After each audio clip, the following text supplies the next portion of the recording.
ഇന്ന് ഞാനിവിടെ കാൽസോണാണ് ഉണ്ടാക്കുന്നത്. കാൽസോൺ ഉണ്ടാക്കാനായിട്ട് ഞാൻ 1.5 കപ്പ് മൈദ എടുത്തിട്ടുണ്ട്. അതിലേക്ക് ആവശ്യത്തിന് ഉപ്പിട്ട് കൊടുക്കാം. ഞാൻ 1/2 സ്പൂൺ ഈസ്റ്റും 1/2 സ്പൂൺ പഞ്ചസാരയും 1 സ്പൂൺ വെള്ളവും കൂടി മിക്സ് ചെയ്തതാണ്. അത് ഇതിലേക്ക് ഒഴിച്ചു കൊടുക്കാം. ഇതിലേക്ക് ഒരു 2 സ്പൂണ് ഒലിവ് ഓയിൽ ഒഴിച്ചു കൊടുക്കാം. നെയ്യായാലും മതി. ഞാനിപ്പോൾ ഒലിവ് ഓയിലാണ് എടുത്തേക്കുന്നത്. 2 സ്പൂണ് ഒലിവ് ഓയിൽ ഒഴിച്ചു കൊടുക്കാം. ഇത് ആവശ്യത്തിന് വെള്ളം, ചൂടുവെള്ളം എടുത്തിട്ടുണ്ട്. ആവശ്യത്തിന് വെള്ളവും ചേർത്ത് നല്ലോണം ഒന്ന് മിക്സ് ചെയ്തെടുക്കാം.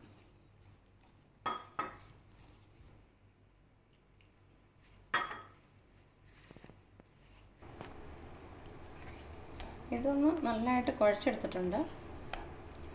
ഇതിനെ ഒന്ന് ഈ പരുവത്തിന് കുഴച്ചാൽ മതി. അതിന് ചപ്പാത്തിയെക്കാട്ടും കുറച്ചുകൂടെ ഒന്ന് ലൂസായിട്ടിരിക്കണം. ഇതിനെ ഒന്ന് 2 മണിക്കൂറൊന്ന് റെസ്റ്റ് ചെയ്യാൻ വെക്കണം. എന്നാലേ ഈ മാവ് പൊങ്ങി വരത്തുള്ളൂ. നല്ല ടൈറ്റായാലും അടപ്പ് വെച്ച് അടച്ച് വയ്ക്കുകയോ അല്ലെങ്കിൽ ഒരു പ്ലാസ്റ്റിക് ഇട്ട് പൊതിഞ്ഞ് വയ്ക്കുകയോ അല്ലെങ്കിൽ ഒരു തുണി വെച്ച് അടച്ച് വയ്ക്കുകയോ. ഇപ്പോൾ ഒരു നല്ല പാത്രം വെച്ച് അടച്ച് വെച്ചിട്ടുണ്ട്. മാവ് പൊങ്ങി വരുമ്പോഴത്തേക്ക് കാൽസോണിൽ വെക്കാനുള്ള ചിക്കൻ ഒന്ന് ഫ്രൈ ചെയ്തെടുത്ത് അതുപോലെ വെജിറ്റബിളും ഒക്കെ ഒന്ന് റെഡിയാക്കി എടുക്കാനായിട്ട് ഒരു പാന് സ്റ്റൗവിൽ വെച്ചിട്ടുണ്ട്. സ്റ്റൗ ഓണാക്കി കൊടുത്തിട്ടുണ്ട്. അതിലേക്കൊരു 2 സ്പൂൺ എണ്ണ ഒഴിച്ചു കൊടുക്കാം.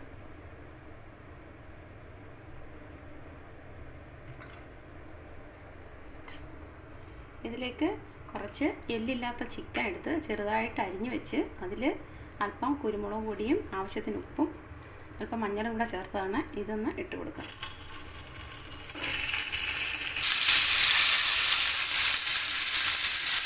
ചിക്കനൊന്ന് ഇളക്കി കൊടുക്കാം.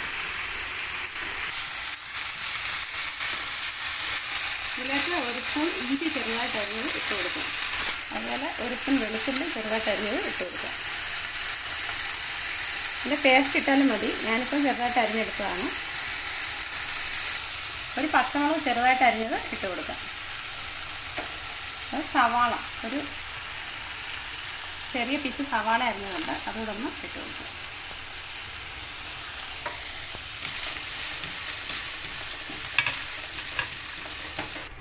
വെജിറ്റബിളായിട്ട് ഞാൻ കുറച്ച് ബീൻസ് എടുത്ത് വെച്ചിട്ടുണ്ട്. അതൊന്ന് ഇട്ട് കൊടുക്കാം. ഇത് സ്പ്രിംഗ് അനിയൻ എടുത്തിട്ടുണ്ട്, അതും ഇട്ട് കൊടുക്കാം. ശകലം ക്യാരറ്റ് അത് ഇട്ട് കൊടുക്കാം. അപ്പോൾ ഫില്ലിങ്സ് ആയിട്ട് നമുക്ക് അവൈലബിൾ ആയിട്ടുള്ള വെജിറ്റബിളൊക്കെ ഇട്ട് കൊടുക്കാം. ഒന്ന് ഇട്ട് കൊടുക്കാം. ഒരു 1/4 ടീസ്പൂൺ ഉപ്പ് ഇട്ട് കൊടുക്കാം. വെജിറ്റബിളിനൊക്കെ ഉപ്പ് വേണമല്ലോ.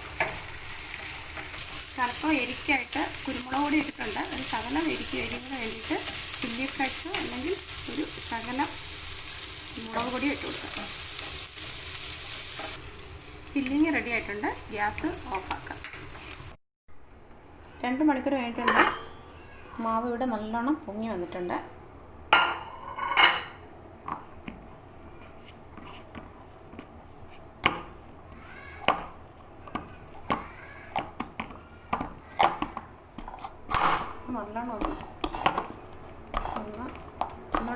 നല്ലോണം അമർത്തി ഒന്ന് ഇളക്കിയെടുക്കാം. നല്ലോണം ഒന്നുകൂടെ അമർത്തി ഒന്ന് ഇളക്കിയെടുത്തിട്ടുണ്ട്. അത് കൗണ്ടർ ടോപ്പിലൊപ്പം മൈദാപ്പൊടി ഇട്ട് കൊടുക്കാം, ഒട്ടിപ്പിടിക്കാതിരിക്കാനായിട്ട്. ഇതേ ഒരു പരുവത്തിൽ വേണം ഇത് കുഴച്ചെടുക്കാൻ. ഇത് നമുക്ക് 2ആയിട്ടൊന്ന് കട്ട് ചെയ്തെടുക്കാം.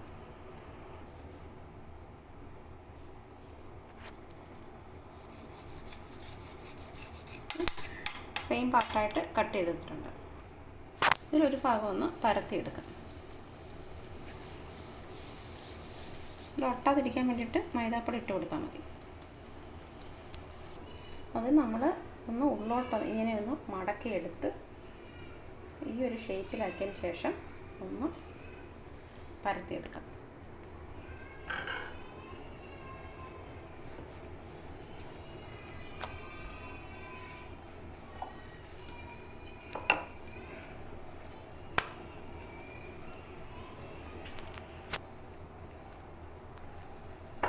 നല്ലോണം നമുക്ക് ഇഷ്ടമുള്ള വലുപ്പത്തിൽ പരത്തിയെടുക്കാം.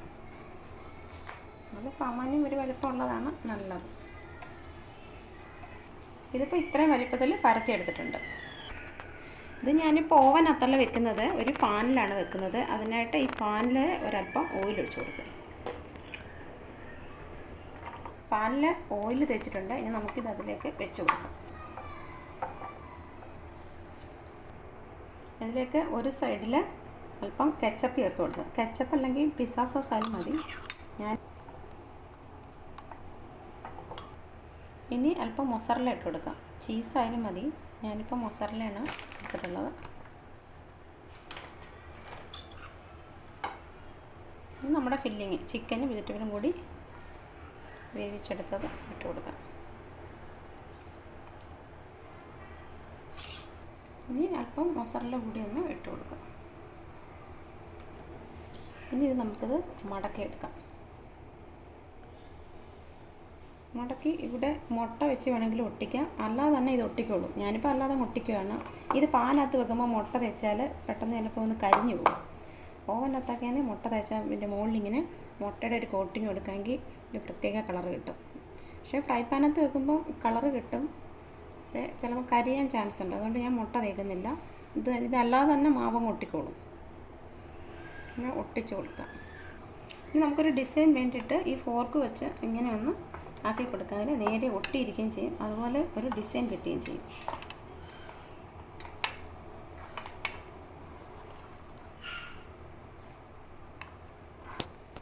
ഇത് പെട്ടെന്ന് വേവാനായിട്ട് ഇടയ്ക്ക് ഇങ്ങനെയൊന്ന് കട്ട് ചെയ്ത് കൊടുക്കുന്നത് നല്ലതാണ്.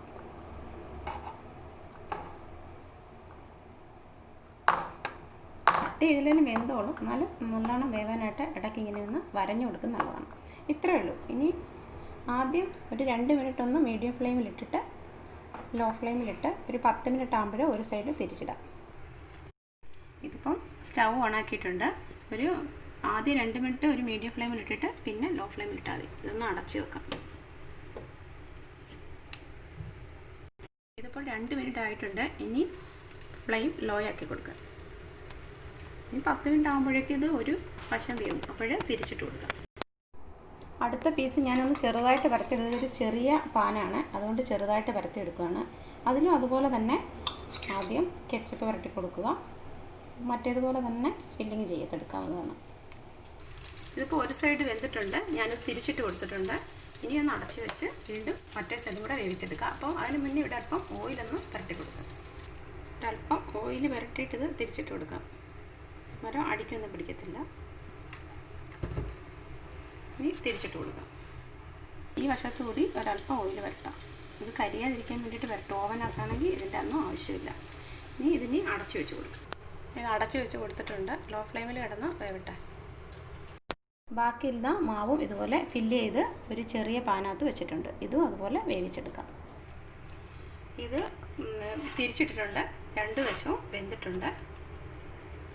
2 കാൽസോൺ ഇവിടെ റെഡി ആയിട്ടുണ്ട്. ഞാനിതൊരു സർവിങ് പ്ലേറ്റിലോട്ട് മാറ്റിയിട്ടുണ്ട്. ഇതിനി ഒന്ന് കട്ട് ചെയ്ത് നോക്കാം. ഇതിപ്പോൾ ഇതിൻ്റെ കളറ് ചേഞ്ച് ആയിട്ടിരിക്കുന്നത് നമ്മൾ ഫ്രൈ പാനകത്ത് വെക്കുമ്പോൾ ഇതിൻ്റെ കളറ് ചെറുതായിട്ട് ചേഞ്ച് ആവും. ഓവനകത്താകുമ്പോൾ ഇത്രയും കളറ് ചേഞ്ച് ആവത്തില്ല. ഇത്രയും കളറ് ചേഞ്ച് ആകുമ്പോഴേ നമ്മൾ എടുക്കാൻ പാടില്ല. ലോ ഫ്ലെയിമിൽ 10 മിനിറ്റെങ്കിലും വേണം അത് നല്ലോണം വെന്ത് വരാൻ. അപ്പോൾ ഒന്ന് കട്ട് ചെയ്ത് നോക്കാം.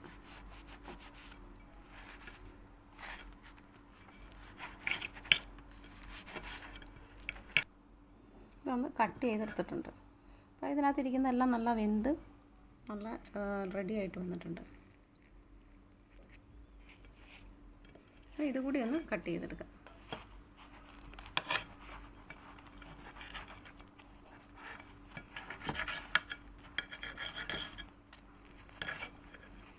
രണ്ടെണ്ണം കൂടെ കട്ട് ചെയ്തിട്ടുണ്ട്. നല്ല ടേസ്റ്റിയാണ്. എല്ലാവരും ഇതുപോലെ ഒന്ന് ട്രൈ ചെയ്ത് നോക്കണം.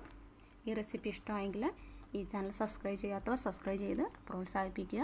ഫ്രണ്ട്സിനൊക്കെ ഈ വീഡിയോ ഒന്ന് ഷെയർ ചെയ്ത് കൊടുക്കുക. Thank you.